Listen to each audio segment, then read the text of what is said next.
Assalamualaikum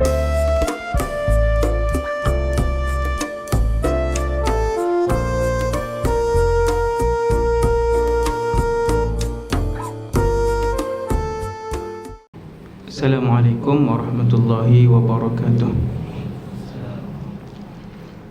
A'udzu billahi minasyaitonir rajim. Bismillahirrahmanirrahim. Alhamdulillah alladzi ahyana ba'dama amatana wa ilaihin nusyur.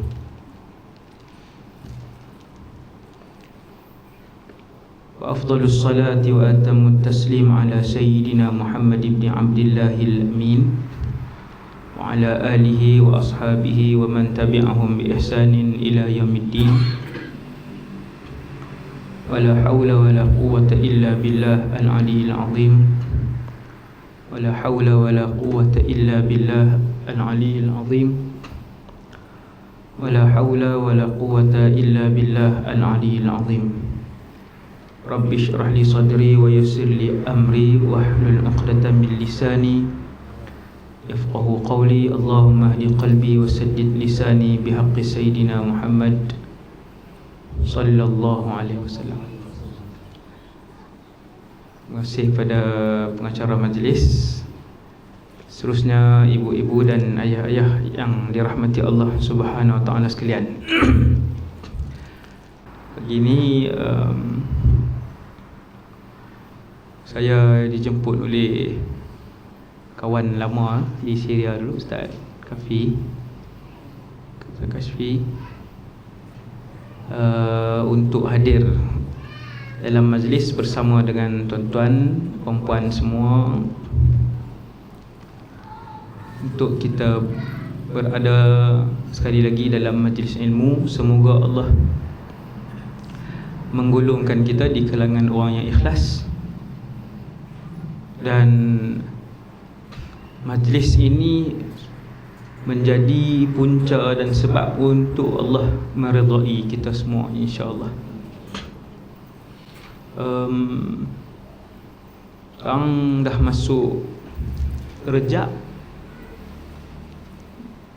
maka kita selalu mendengar doa Allahumma barik lana fi Rajabin wa Sya'ban wa ballighna Ramadan. Ya Allah, berkatkanlah kami dalam bulan Rejab dan Sya'ban, wa ballighna Ramadan, sampaikanlah kami ke dalam bulan Ramadan.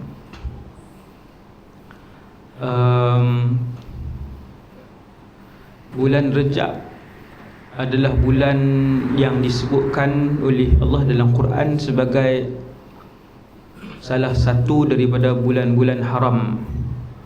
Maksudnya bulan-bulan yang mulia yang ada kelebihannya tersendiri, iaitu Zulqa'dah, Zulhijjah, Muharram, Rejab. Kira bila masuk bulan ni, orang Arab dulu dia tak boleh menumpahkan darah sebelum Islam lagi. Tak boleh berlaku peperangan dalam bulan-bulan haram ini. Sebelum Rasulullah dilahirkan lagi, bulan-bulan ini adalah bulan-bulan haram yang dimuliakan oleh bangsa Arab di semenanjung tanah Arab. Kemudian datang Islam, Allah Subhanahu wa taala meneruskan pendirian tersebut. Allah teruskan pendirian tersebut, dan keempat bulan itu, Zulqa'dah, Zulhijjah, Rejab dan Muharram, terus diagungkan oleh umat Islam. Dosa di dalamnya disebutkan oleh sebahagian ulama digandakan, dan pahala di dalamnya juga disebutkan oleh sebahagian ulama digandakan. Bila masuk Rejab, Nabi sallallahu alaihi wasallam mula membanyakkan amalan ibadah. Bukan masuk Ramadan, tuan-tuan. Bukan masuk Ramadan, masuk Rejab ni kita dah mula ni. Hari ni berapa Rejab ni? 15, 13. Subhanallah. Dah 13, dah separuh. Dah separuh. Apabila masuk Rejab, kata para sahabat, kami melihat perbezaan hidup Rasulullah. Nabi mula membanyakkan ibadat dan juga kebaikan. Start Rejab. Dia bila kita mula awal masuk Ramadan, satu Ramadan tu gear akhir. Dah masuk gear akhir, dah pecut. Orang kita 7 Ramadan baru nak mula pegang, ataupun 6 Ramadan baru nak mula pegang Quran, baru nak mula kan. Kalau bulan-bulan biasa kita sedekah seminggu sekali hari Jumaat RM5. Bila masuk Rejab, seminggu dah jadi 2 kali. Macam tu. Seminggu dah jadi 2 kali. Allah nak tengok, kata Rasulullah sallallahu alaihi wasallam, yang paling Allah suka sekali ialah amalan itu berterusan, wa in qalla, sekalipun sedikit. Yang paling Allah suka tengok. Bila masuk Rejab, tuan-tuan, ini saya, bila masuk Rejab, nak dekat Rejab, saya dah mula berfikir dan bermuhasabah. Quran yang saya sentuh pada satu Rejab ialah kesinambungan ibadat yang kita buat daripada Ramadan lepas. Daripada Ramadan lepas sampai nak masuk Rejab, bila tengok balik rutin harian, alhamdulillah masih pegang Quran. Tak banyak, 2-3 muka je, tapi setiap hari berterusan. Muhasabah lah, muhasabah. Tengok zikir kita, tengok duha kita, tengok qiyam kita, witir kita, tengok balik, alhamdulillah daripada tahun lepas berterusan. Itu mukmin yang berjaya, insya-Allah. Pun begitu, yang Nabi suruh kita jaga ialah jangan sampai kita menjadi muflis di padang mahsyar. Ini yang paling gerun sekali di padang mahsyar ialah hadis muflis lah, yang paling gerun sekali. Hadis muflis ni ialah hadis Nabi cerita satu kumpulan, bukan seorang, satu kumpulan di padang mahsyar. Mereka ni cakap Kedah ni boleh ke? Boleh. Saya tak keluar mana, saya duduk dalam Kedah saja. Perak sikit. Tak pernah tinggal di KL. Ataupun bahasa Arab, dua, tuan nak yang mana? Bahasa Arab saya seorang dengan ustaz. Ni subhanallah. Satu kumpulan duduk setempat. Nabi kata geng muflis. Dulu waktu baca hadis ni saya termenung lama, sampai hari ni saya tengok, saya renung lama hadis ni. Sebab geng muflis ni yang duduk setempat ni, kesemuanya tak tinggal solat, tak tinggal zakat, tak tinggal Ramadan. Hati-hati. Semua geng muflis. Apa mereka ni buat? Kumpulan ni, kesemua mereka ibadat fardu tak tinggal, tetapi kesemua mereka, kata Rasulullah, pukul orang tu, hina orang ni, tipu orang tu, fitnah orang ni, tuduh orang tu, bunuh orang ni. Kesemuanya berkaitan dengan dosa dengan orang. Dosa ada dua. Dosa berkait dengan Allah dan dosa berkait dengan manusia. Dosa ada dua jenis. Kalau bangun malam nak muhasabah, ingat dosa ada dua jenis. Kita dengan Allah, kita dengan manusia. Kalau tak bayar zakat, dosa kita dengan Allah. Kalau sengaja ambil hak orang, tak kembalikan, dosa kita dengan manusia. Pecah belah rumah tangga orang, dosa kita dengan manusia. Tak semayang fardu, dosa kita dengan Allah. Putus silaturahim, dosa kita dengan manusia. Itu boleh beza tak? Hari-hari tuan-tuan dan saya, kita semua buat dosa apa pun kita boleh tahu. Ini dosa dengan manusia ni. Tuan-tuan, dosa dengan manusia ni makhluk yang paling mulia di mahsyar, antara bukan yang paling mulia, antara makhluk yang paling mulia ialah mereka yang mati syahid. Tapi kalau hutang RM1 dengan orang, tak boleh masuk syurga juga. Syuhada masuk syurga tanpa hisab. Orang mati syahid boleh terus masuk syurga. Kecuali ada dosa dengan orang. Hati-hati, cukup besar. Ni sementara kita semua masih bernafas, kembalikan hak orang, bagi balik. Dia selalu benda haram ni, walaupun 40,000 setahun tak nampak. Ambil benda haram kan, hak orang, harta orang, sepatutnya faraid yang orang punya, dia ambil kat dia. Seronoklah hari pertama. Lepas 6 bulan habis. Kosyen tak tukar pun, kereta tak tukar pun. Duit dia kan, pergi mana duit? Cukup lajunya benda haram, noh. Hasbunallahu wa ni'mal wakil. Sangat laju. Jadi hadis muflis. Kemudian antara ahli syurga di padang mahsyar ni, kita nak tahu kita ni ahli syurga nantilah kan. Yang pertama, semalam saya cerita di masjid ni, Masjid Merlimau Masjid Asy-Syuja'ah Merlimau.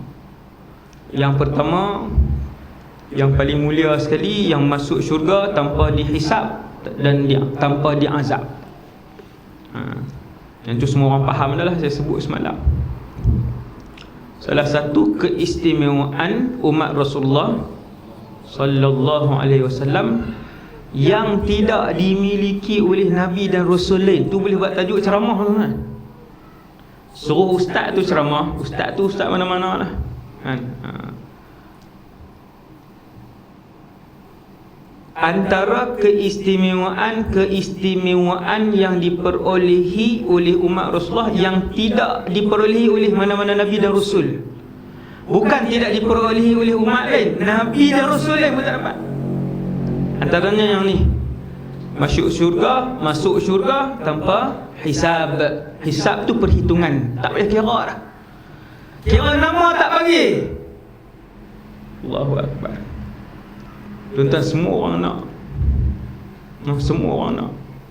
Tuan-tuan, di atas mahsyar esok bukan 7 bilion orang. 7 bilion tu yang hari ni yang hidup 2020 ni 7 bilion. Baru yang hari ni. Saya yang tu pun kalau bawa kereta fikir renung lama. Orang tengah berhenti di lampu isyarat tu, otak tu 7 bilion baru hari ni. Lamanya nak tunggu giliran.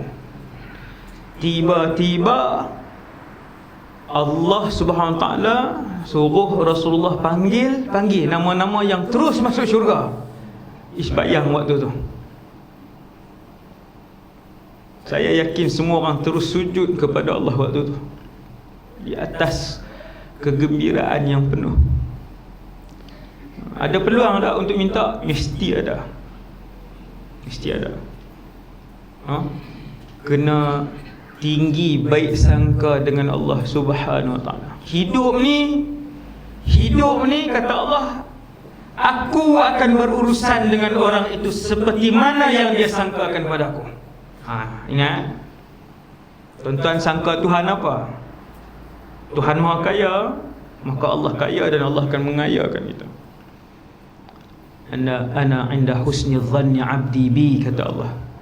Aku, kata Allah, akan mengikut seperti mana yang hamba aku sangkakan kepada aku. Dia tak boleh sangka di mulut je, dia mesti yang di sini.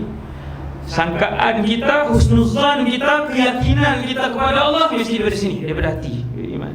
Allah akan berurusan dengan kita ikut kesangkaan dan keimanan dari hati kita. Tuan-tuan, yakinlah Allah itu Maha Pengampun. Tuan-tuan, yakinlah Allah yang akan menyelesaikan masalah kita. Tuan-tuan, yakinlah apa saja begitu Allah akan uruskan. Itu janji Allah, bukan janji saya. Ana inda husni dhanni abdi bi.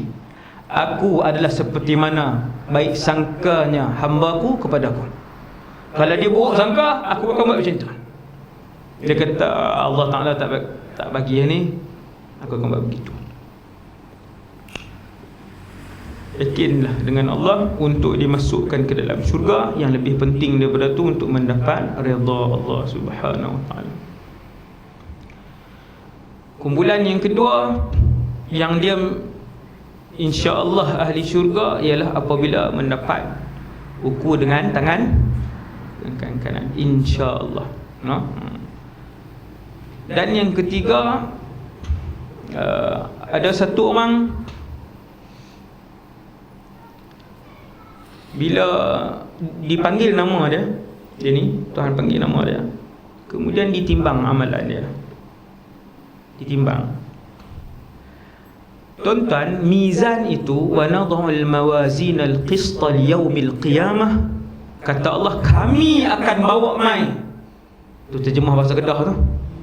Kami akan bawa mai mizan pada hari kiamat. Bila semua dah berhimpun di mahsyar, Allah bawa mai mizan. Mizan itu adalah alat penimbang amalan. Hari ni ada alat penimbang barang. Nak timbang emas tak bukan ambil macam yang timbang tepung. Kan? Nak timbang lori dan kontena tak boleh ambil penimbang yang nak timbang emas. Kan macam-macam alat penimbang. Dengan teknologi moden manusia itu, maka bayangkanlah wahai semua umat Nabi Muhammad, Allah juga akan buat mai alat khas untuk timbang amalan. Yang Nabi sebut, law wuzina fihi as-samawati wal ard lawasat. Alat timbang tu kalau bubuh langit 7 lapis muat, dan bumi. Kalau timbang tu sekali timbang. Nabi sebut dalam satu hadis sahih, yudha'ul mizanu yaumal qiyamah, didatangkan, dibawa mai mizan tempat timbang hari kiamat, falau wuzina, seandainya diletakkan di atasnya as-samawati wal ard, langit yang 7 lapis, 500 ton perjalanan tebal langit tu, satu langit. Maksudnya mizan itu besar mizan tu. Boleh tengok kau Ustaz? Boleh tengok macam mana tuan-tuan nampak meja pada pagi ni. Ini. Dengan mata ni, dengan mata kasar ni, begitulah tuan-tuan akan melihat mizan itu. Nabi sebut, lahu kaffatan, kata Rasulullah, mizan itu ada dua apa orang panggil? Dua dacing. Macam tu lah. Jangan duk bayang dacing tu pula.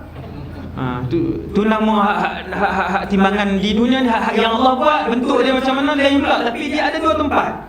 Satu tempat nak letak ibadat, satu tempat nak letak wasiat, sebelah. Sebelah. Ada satu hamba Allah ni, bila panggil dia mai depan, timbang, habis. Selesai sampai umur dia wafat. Kata Nabi, tasawat fihi sayyi'at wal hasanat. Kemudian sama pula dah, tasawat hasanatuhum wa sayyi'atuhum. Ibadat dia 5 juta tan, 5 bilion tan. Maksiat dia 5 bilion tan. Tak lebih setengah gram, tak lebih, sama. Ada macam mana tu? Kan dia bila berat yang apa nama ni, berat yang ibadat, maka dia ahli syurga. Bila berat yang maksiat dan dosa, kejahatan, maka dia ahli neraka. Ada orang timbang-timbang elok aja, elok sama, maka datang Nabi sallallahu alaihi wasallam. Nabi kita bukan Nabi Musa datang, Muhammad sallallahu alaihi wasallam. Nabi Muhammad datang alaihi salatu wassalam. Nabi bagi syafaat. lalu bahagian pahala dia jadi berat, maka ahli syurga dia dapat buku dengan tangan kanan. Satu orang lain datang, ni antara suasana yang berlaku lah. Satu orang lain datang, orang lain pula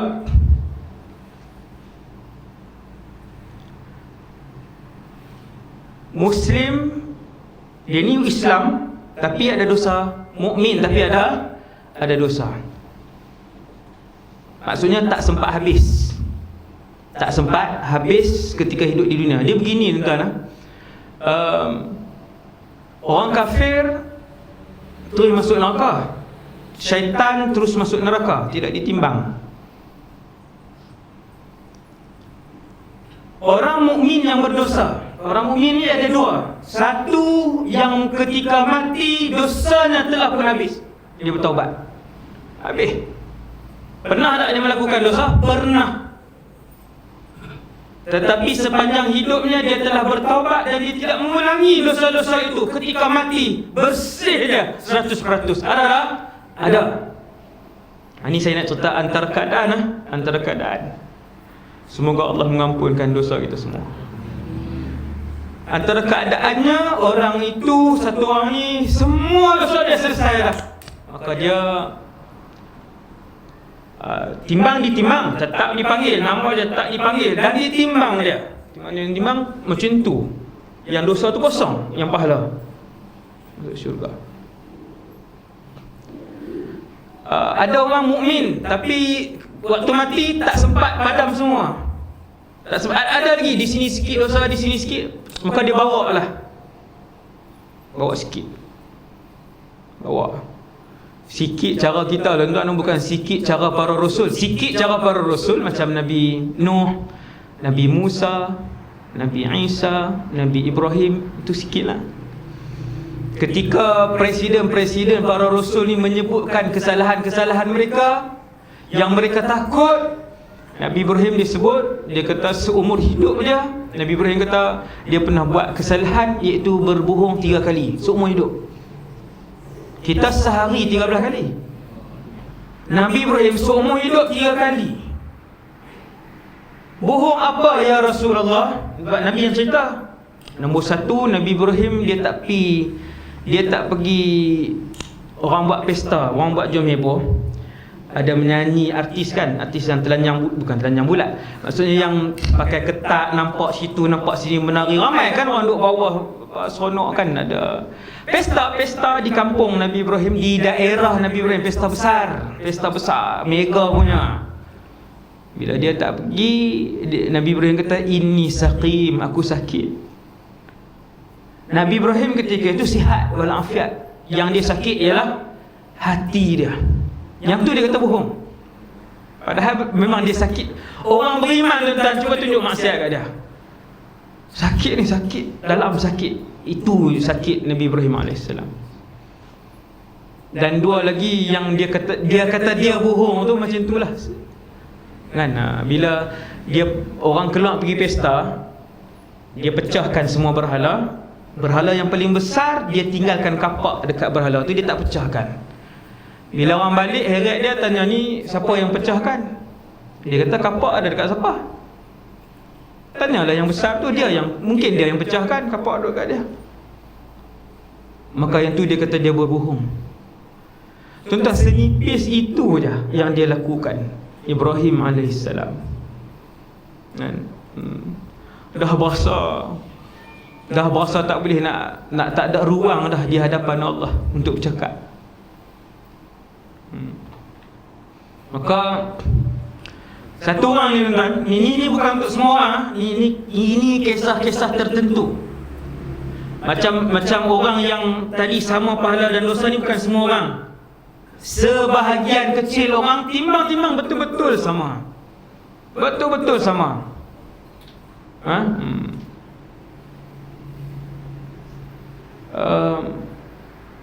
Ada satu kumpulan lain bukan kisah tadi, ini jenis lain pula. Bila dia ke hadapan, nama dia dipanggil,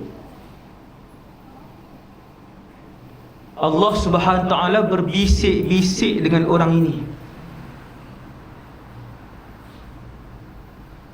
sehingga perbualan dia dan Allah, perhitungan amalan dia dengan Allah tidak didengari oleh seluruh penduduk mahsyar. Apa Allah nak buat kat dia ni? Nabi sebut hadis ini. Hadis ini hadis sahih. Dia datang ke depan.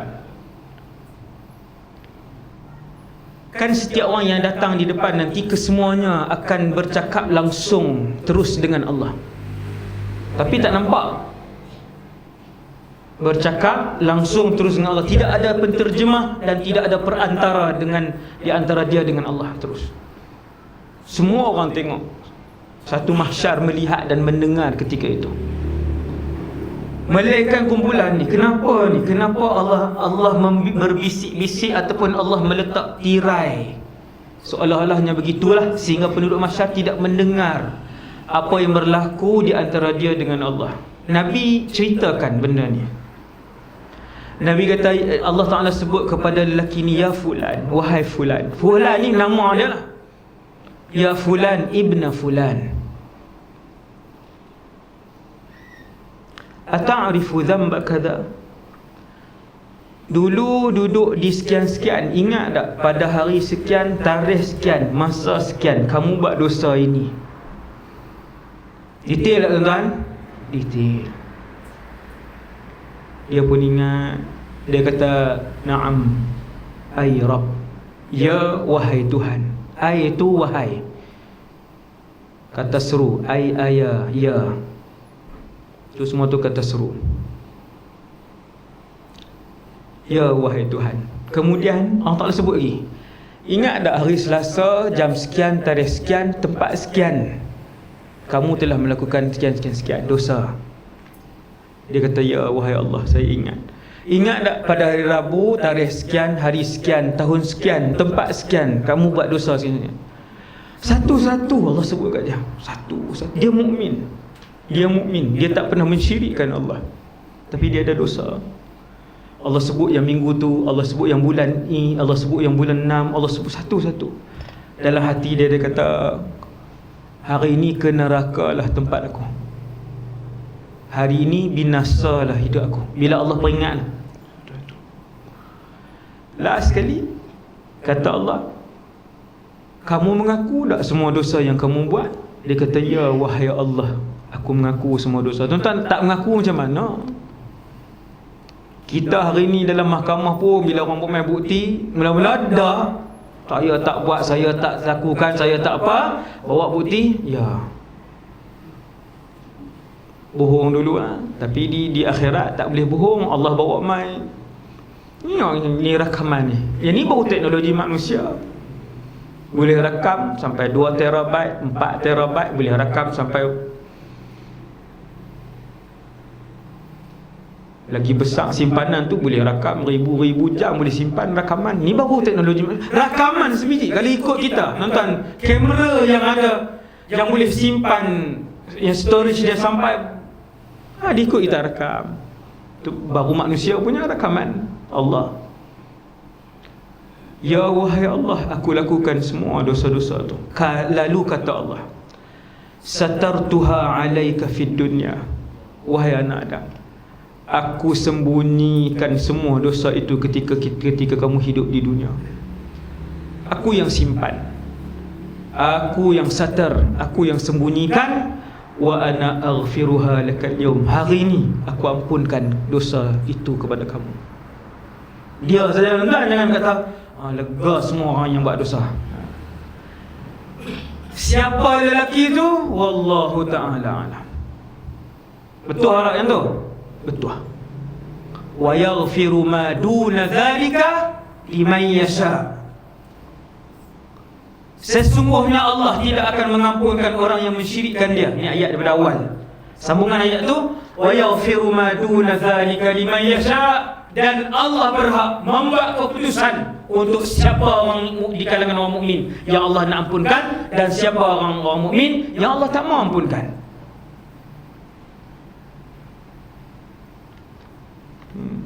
Ada orang mukmin, dia buat dosa, dia pahala pun ada, dosa pun ada. Last sekali dosa dia lebih banyak, ahli neraka. Lelaki ni pun ada dosa, tetapi Allah nak tunjuk bahawa hari ni hari keadilan dan rahmat Allah. Maka Allah Ta'ala berbisik-bisik dengan lelaki ni. Allah Ta'ala kata, satartuha alaika fid dunya. Aku yang simpan dulu dosa kamu dan tak dedahkan kepada orang ramai dulu waktu kamu hidup di dunia. Kamu ingat tak? Ya.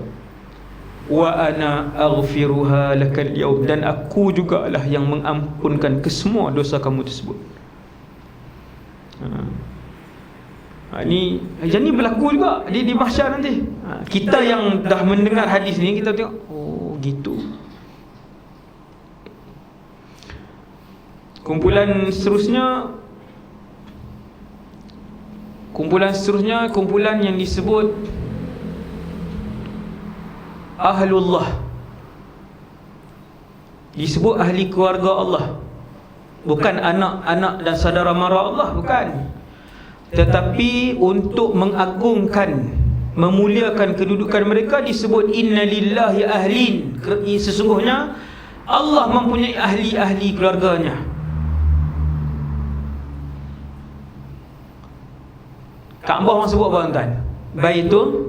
Baitullah, rumah Allah kan tu? Allah tinggal di situ kan? Bukan, tetapi untuk mengagungkan tempat itu, maka disebut Baitullah. Di kalangan manusia ada yang disebut Ahlullah. Hadis sahih, inna lillahi ahlina minan nas. Man hum ya Rasulullah, siapa mereka? Ahlul Quran. Hum ahlullah wa khassatuh.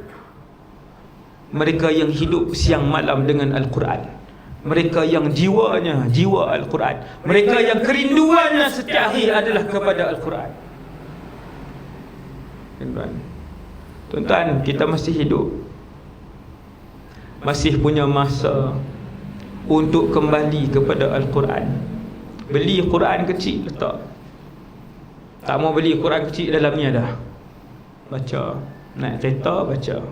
Tapi jangan waktu drive kan, tak pergi masuk syurga awal pula kan. Pasang ikut.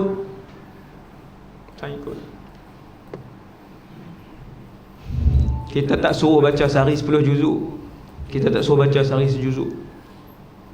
Tuan, mereka yang melazimi bacaan Al-Quran dan mereka yang mengamalkan isi kandungan Al-Quran. Kena syarat hafiz ke ustaz? Tidak. Ni saya sebut tuan, tak syarat hafiz. Jangan risau. Orang yang hafal Quran dengan ikhlas, yang tu juga ahlul Quran. Tu kelebihan ahlul Quran.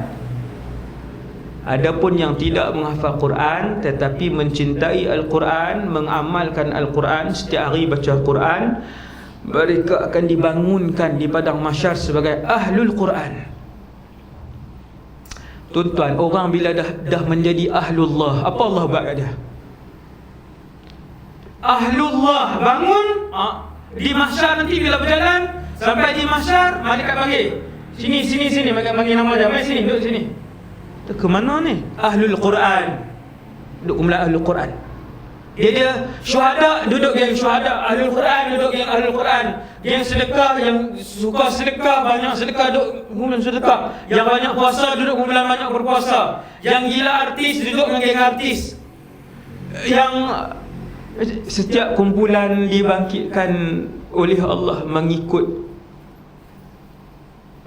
jenis kehidupan mereka. Setiap orang ada dia punya jenis kehidupan dia. Ahlul Quran, ahlullah. Semua orang melihat ahlul Quran di padang mahsyar. Semua tengok, semua macam tu, semua kat tengok. Siapa tu? Kumpulan apa tu? Kumpulan mulia. Kan VIP kan nampak kan? VIP tak sama tuan-tuan. Sampai dalam syurga, kekayaan dan kemuliaan ahli syurga juga tak sama. Ada pegawai, dia naik kereta tak ada orang escort dia. Ada pegawai 4 biji je escort dia. Ada pegawai 4 motor di depan, 4 motor di belakang bila dia bergerak. Ada pegawai 12. Kan tak sama. Macam itulah di mahsyar, macam itulah dalam syurga. Kemuliaan ahli syurga juga tak sama.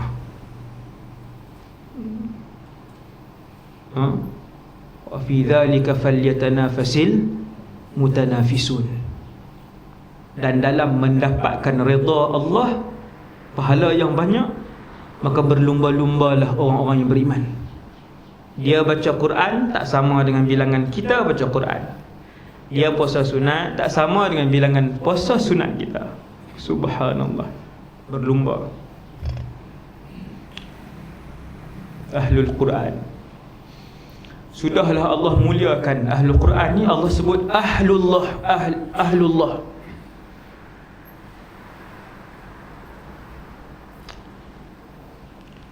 Bila timbang, panggil nama Ahlul Quran dipanggil. Tuan-tuan, walaupun Ahlul Quran, Ahlullah, ada di kalangan mereka yang tidak masuk syurga terus. Yang tu VVV 10 kali V kemudian bawa AP tu. Itu yang terus masuk syurga. Mereka, adapun Ahlul Quran ni di kalangan mereka mereka ni ditimbang pahala mereka, ditimbang. Tetapi mudahlah timbang laju, tetapi tetap ditimbang. Cuma kelebihan mereka ialah apabila orang lain dipanggil, mereka kena jawab. Hari ni buat apa, pukul berapa, buat apa, pukul 8, buat apa, 11, buat apa, 6 petang, buat apa, kena jawab. Jawab sampai habis. Kena jawab. Adapun Ahlul Quran yang akan jawab bagi pihak mereka ialah Al-Quran. Al-Quran. Nabi sebut tidak sepatah pun perlu dicakap oleh mereka sehinggalah habis perhitungan mereka. Daripada diri itu je Quran tolong cakap. Al-Quran tolong bercakap, iaitu surah Baqarah dan surah Ali Imran. 2 surah ni yang menjadi peguam bela. Nama peguam bela tahu dah. Di padang mahsyar ada 2 peguam saja. Hanya ada 2 orang peguam saja. Satu firma. Peguam itu seorangnya bernama Al-Baqarah, peguam yang kedua bernama Al-Imran. Kedua surah inilah akan duduk di depan berhujjah dengan Allah. Cakap sampai habis kata Rasulullah. Sehingga habis. Subhanallah. Tuan-tuan, inilah kelebihannya dan keadaan antara suasana yang berlaku di mahsyar. Dan yang terakhir untuk pagi ni, yang terakhir untuk pagi ni, hadis Nabi juga. Hadis ni disahihkan oleh Al-Imam Al-Hakim dan didhaifkan oleh ulama-ulama hadis lain. Bukan ulama hadis hari ni, tuan-tuan. Ulama hadis dulu yang menghafal ratusan ribu hadis. Al-Imam Al-Hakim pun hebat, dia kata hadis ni sahih. Imam-imam lain ada 5-6 orang yang lain mengatakan hadis ini sangat dhaif. Tu macam mana tu? Saya ambil pendapat Imam Hakim ni. Kan? Sekadar orang kata pengajaran. Iaitu